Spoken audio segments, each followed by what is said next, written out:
नमस्कार। अपने India politics 2 पर आपके साथ इस चैनल पर ये जो वैसे तो भारत की पॉलिटिक्स एवरीडे कुछ नए नए रास्ते से होकर के गुजरती रही है। अब कुछ समय से तो ये चल ही रहा है। हम आप दोनों स्तर पर सब कुछ हम लोग देख ही रहे हैं। पर आज जिस कंटेक्स्ट में चर्चा होनी है वो बड़ा ही इंटरेस्टिंग है। ये G20 का मीटिंग भारत की पॉलिटिक्स में इतना बड़ा हिलकोरा मचा देगा, इसकी संभावना तो व्यक्त की जा रही थी कि ऐसा हो ही सकता है, क्योंकि जिस तरह से हमारे यहाँ राजनीति चलती है कि उसमें ये बगैर किसी विवाद के और बगैर किसी उठापटक के बातें आगे बढ़ते रहेंगी, ऐसा तो होगा नहीं। और स्वाभाविक भी है, डेमोक्रेसी है तो यह भी तो इसकी खूबसूरती है। इसको तो हम इनकार नहीं कर सकते हैं। और वही हुआ भी। कांग्रेस के जो नेशनल प्रेसिडेंट हैं खड़गे साहब, मल्लिकार्जुन खड़गे साहब, उन्हें इनविटेशन नहीं मिला। अब उन्हें इनविटेशन नहीं मिला, ये तो सचमुच थोड़ा आश्चर्यजनक बात है कि अब जब इतना बड़ा इवेंट हो रहा है, अपोजिशन पार्टी के ये एक बड़े नेता हैं, बड़े ही नहीं, अभी तो टेक्निकली स्पीकिंग तो सबसे बड़े नेता हैं, टेक्निकली स्पीकिंग, तो उन्हें तो इनविटेशन होना था। और खबर आई कि उन्हें इनविटेशन मिला नहीं, उन्हें दिया नहीं गया। और उसके बाद आपको भी पता है कि बहुत सारे चीफ मिनिस्टर्स जो थे उस पार्टी के अलग अलग राज्यों में जो हैं, उनमें से कई ने, बल्कि करीब करीब सभी ने उसे एक तरह से ड्रॉप ही मार दिया, वो गए नहीं। और अलग अलग, हालांकि चीफ मिनिस्टर्स को तो इनविटेशन था ही, गवर्नर्स को था, उन्हें तो आना था, वे एक्सपेक्टेड थे, लेकिन वो नहीं आए। अब अपने अपने तरीके से लोगों ने उसे जस्टिफाई किया।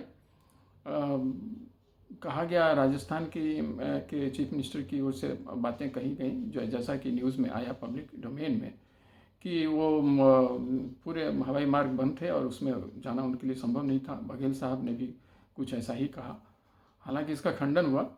अब यह सब जो हुआ तो हुआ, लेकिन इसमें एक सबसे इंटरेस्टिंग बात यह हो गई कि जो अपोजिशन खेमा जो पहली बार पटना में 23 जून को, जो जहाँ से शुरुआत हुई थी इस यूनिटी की, अपोजिशन खेमे की, वहाँ से होते हुए जो फिर ये 18 जुलाई को मुंबई बेंगलुरु में होते हुए जो मुंबई पहुँच करके जिस तरह से इनका एक यूनाइटेड फ्रंट बना था, INDIA वाला, उसमें तो एक बड़ा दरार सा पड़ गया सा दिखता है। चूँकि कई लोग जो अपोजिशन खेमे से उसमें से चले गए उस मीटिंग में। खुद नीतीश कुमार जी गए, उन्होंने पहली बार अपोजिशन खेमा की यूनिटी के संदर्भ में जो काम किए और काफ़ी सीरियस काम किए थे, पटना से उन्होंने शुरुआत करवाया था, वे खुद चले गए। अब वो चले गए, अब इसके क्या मायने निकाले जा सकते हैं। वो वहाँ मिले भी, बाइडेन साहब से भी मिले, और भी बड़े बड़े नेताओं से निश्चित तौर पर मिले होंगे। और जैसा कि हम लोगों ने टीवी चैनल्स पर देखा कि प्रधानमंत्री खुद उनको इंट्रोड्यूस करवा रहे थे बाइडेन साहब से। और उतना ही नहीं, वही नहीं, हेमंत सोरेन जी भी पहुंच गए झारखंड से, वो भी वहाँ थे। अब इसके क्या मायने निकाले जाएंगे यह तो बाद में पता चलेगा। लेकिन जिस तरह से 1 सितंबर को जो एक ज़बरदस्त प्रहार भाजपा की ओर से हुआ था, अपोजिशन यूनिटी को एक तरह से वहाँ से माना गया कि बस उसी क्षण से जो एक डिसइंटीग्रेशन के जो लक्षण दिखने लगे थे वो आ गए थे। क्योंकि कई बातें जिस पर हम लोग चर्चा कर चुके हैं वो आ चुकी थी कि अब स्पेशल पार्लियामेंट कन्वीन होगा, एक साथ चुनाव होंगे पूरे देश में। अब ये सब जो हैं, इसकी वजह से मसला तो ऐसा लगा कि अपोजिशन यूनिटी में भारी समस्याएं होने वाली हैं। परंतु अभी ये लोग उठ करके करवट भी बदलते कि तब तक तो अभी तो यही चल रहा था, अब कल के बाद से देखा जाएगा कि होगा क्या आगे आगे, ये तो देखेंगे हम लोग। लेकिन इस बीच में ये जो घटना घट गई कि कांग्रेस के कुछ चीफ मिनिस्टर्स गए नहीं, और जो एक काफ़ी मजबूत अपोजिशन खेमे से जनता दल यू के मुख्यमंत्री जी वहाँ चले गए, हेमंत सोरेन जी वहाँ चले गए, अब ममता दीदी चली गई। अब ये लोग तो काफ़ी प्रभावी नेतृत्व तो दे रहे थे अपोजिशन यूनिटी में, लेकिन ये लोग वहाँ पहुँच गए। अब इसके क्या मायने निकाले जा सकते हैं वो समझा जा सकता है, पर मुझे लगता है कि कुछ तो कुछ इफ्स एंड बट्स के साथ साथ कुछ न कुछ तो है, और इसका दिग्दर्शन जल्द ही होगा। होता ही रहा था, परंतु अब और जल्दी दिखेगा। हालांकि नवीन पटनायक साहब नहीं गए, यह भी आश्चर्य की बात है। हो सकता है कि उनका कुछ अपना मसला रहा हो, और भी कई मंत्री नहीं गए। तो अब ऐसे में अच्छा, केजरीवाल जी की चर्चा थी कि शायद वो जाएंगे, परंतु ऐसा लगता है कि शायद वो भी नहीं वहाँ शामिल हो पाए। अब ऐसे में क्या माना जाए कि अपोजिशन खेमा क्या आगे एक रह पाएगा, या अभी से ही, और अभी क्या है, अभी तो अब शुरू होगी बातें, क्योंकि जिस तरह से G20 मीटिंग की, समिट की सफलता हाथ लगी है, अनएक्सपेक्टेड, इसमें तो कोई संदेह नहीं है।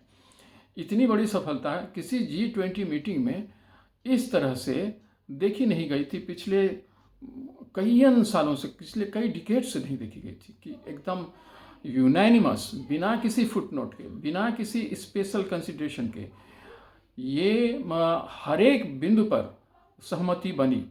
और वो बड़े तरीके से उसे, जिस तरह से मोदी जी ने करवाया अपने टीम के माध्यम से, वो उसका पूरा क्रेडिट तो उन्हें मिल ही रहा है, कोई दे या न दे, दुनिया में उन्हें उसका क्रेडिट दिया जा रहा है। अब ये भी लोग कह सकते हैं, कहने वाले कह ही रहे हैं कि इसका क्या होता है। ये जियोपॉलिटिक्स में इस लेवल पर मीटिंग्स होती रहती हैं, उसमें इस तरह की बातें आते रहती हैं, तो थोड़े ही ना यूक्रेन का वार खत्म हो जाएगा, थोड़े ही ना इंडिया और चाइना के संबंध में अचानक से काफ़ी कोई प्रगाढ़ मित्रता हो जाएगी। ये सब चीज़ें तो हैं। और भी जिस तरह से यूएसए और रशिया के बीच, पूरे वेस्टर्न कंट्री के बीच जो एक वॉर खेमा बना हुआ है, एक दूसरे को देखने की स्थिति में वो नहीं है, वो थोड़ी ही बदल जाएगा।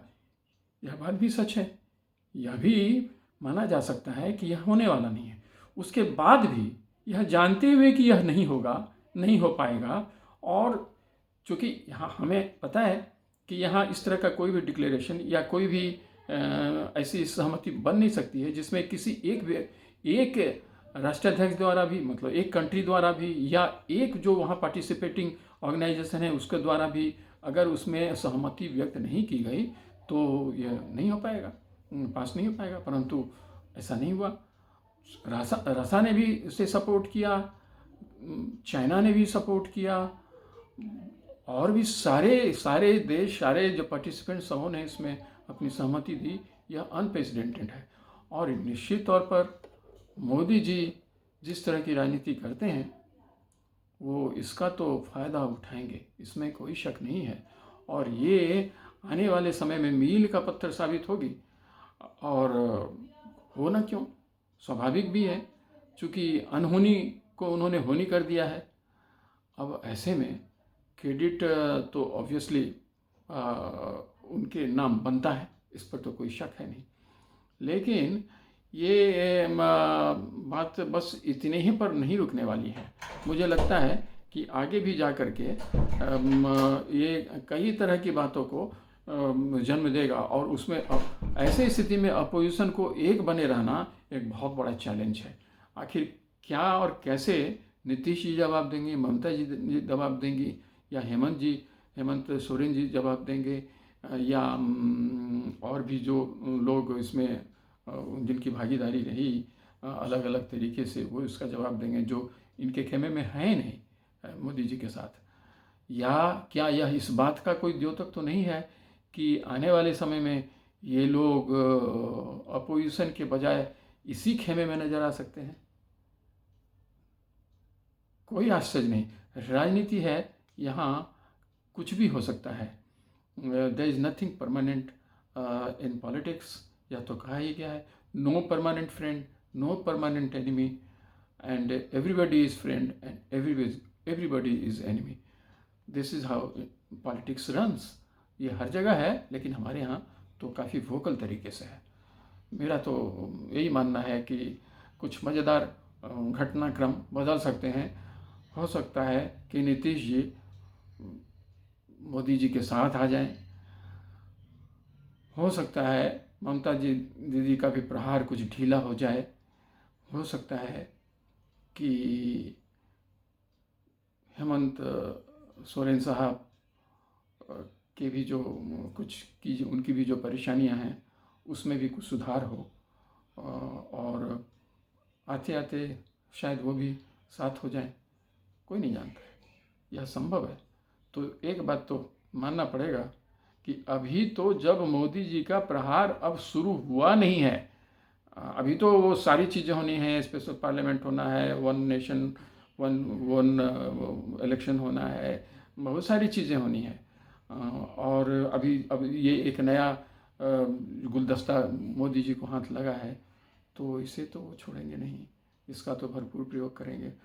और और क्यों न करें, जनता का एक बहुत बड़ा धड़ा उनके साथ जाता हुआ दिख रहा है, क्योंकि नेशन का प्राइड जो है वो कॉमन मैन के लिए बहुत इम्पॉर्टेंट है। और उनके लिए भी जो उनसे सहमत ना भी हो, परंतु राष्ट्रवादी तो सभी होते हैं, ऐसा माना जाता है। तो उसमें और ख़ास करके तब जब कांग्रेस के लिए डिफेंड करना ज़्यादा मुश्किल हो जाएगा, जब ऐसे ही समय में राहुल गांधी जी विदेश के दौरे पर चले गए और वहाँ जा कर के उन्होंने कुछ ऐसी बातें कही हैं जो पब्लिक डोमेन में आया है, जिससे तो आम जनता को तो सुनने में शायद ही अच्छा लगे। मुझे तो कुछ ऐसा ही लगता है। देखते हैं क्या होता है। Thank you. Please subscribe my channel, like my channel and share my channel. And अगर आप मेरी इन बातों से सहमत हैं तो प्लीज़ लिखिए, और अगर नहीं सहमत हैं तो वह भी लिखिए। मुझसे अब अगली मुलाकात होगी अगले विषय पर अगले दिन। Thank you. जय हिंद।